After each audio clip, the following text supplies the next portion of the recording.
What is your name and occupation? My name is Sean Anderson, and I'm a senior at West High School. What is your relationship with the student?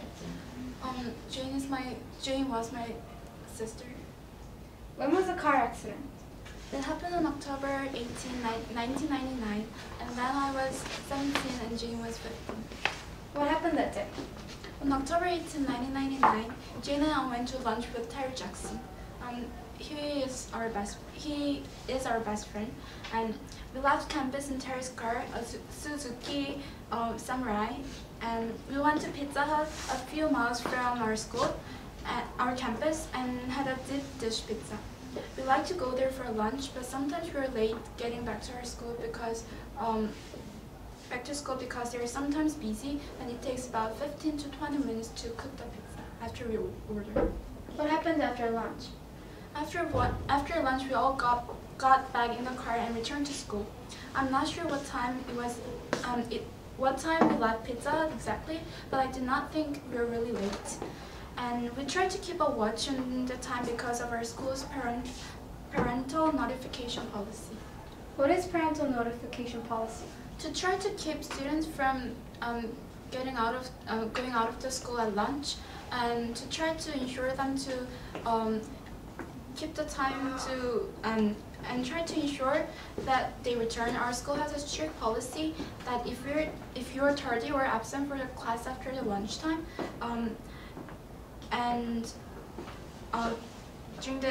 twice during the semester, your parents are contacted, and Jane had already been once penalized by this policy.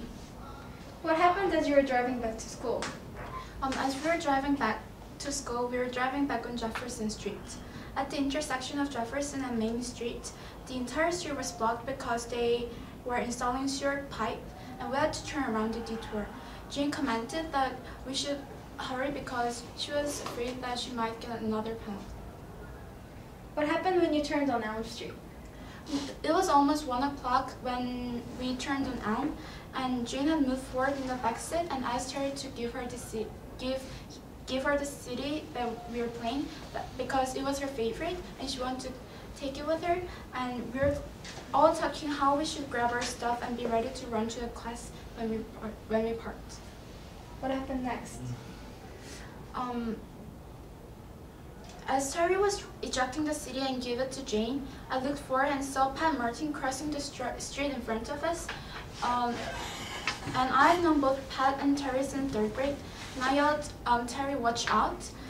But I was not sure if Terry had seen Pat, and I was afraid. And Terry yelled, "Oh no!" And the next thing I remember is the car swerving quickly to the right and going on the curb.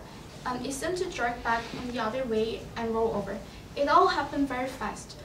We were skating and there was a lot of noise. I was screaming and I closed my eyes. We hit the pole and supports the traffic light and missed Pat Martin. When we hit the pole, I jerked violently forward. Were you hurt in the accident? Yes. Because I was wearing my seatbelt, the heart wasn't that much critical, but the strap cut into my arm and it really hurt. And after the accident, I could hardly stand the pain in my shoulder and chest. I was eventually taken to the hospital. I had bruised chest, a broken collarbone, and some ligament tears in my shoulder. The doctor said this is because I was sweated in my seat, and when we hit the seatbelt kept me from getting hurt worse. What happened after the accident? After the accident, I yelled for Jane, but she didn't answer. Terry and some other kids helped me getting out of the car and had me lay down. I tried to get up because I wanted to see how Terry and Jane were, but the next thing I recall, the fire department was there and they made me stay still and then sent me to hospital in an ambulance. What happened to Jane? Since the accident, I have learned that Jane was thrown from the vehicle when she rode. She suffered massive head and internal injuries and died a week later on October 25, 1999. I cannot believe she's dead. I just don't know why this happened. What is your opinion of the accident? I know that my parents blamed Terry for the accident. However, it was just an accident. Thank you. Time's up. Time's up. Okay, that's all your honor. Okay, thank you. All right. Prosecution, you may cross-examine the witness.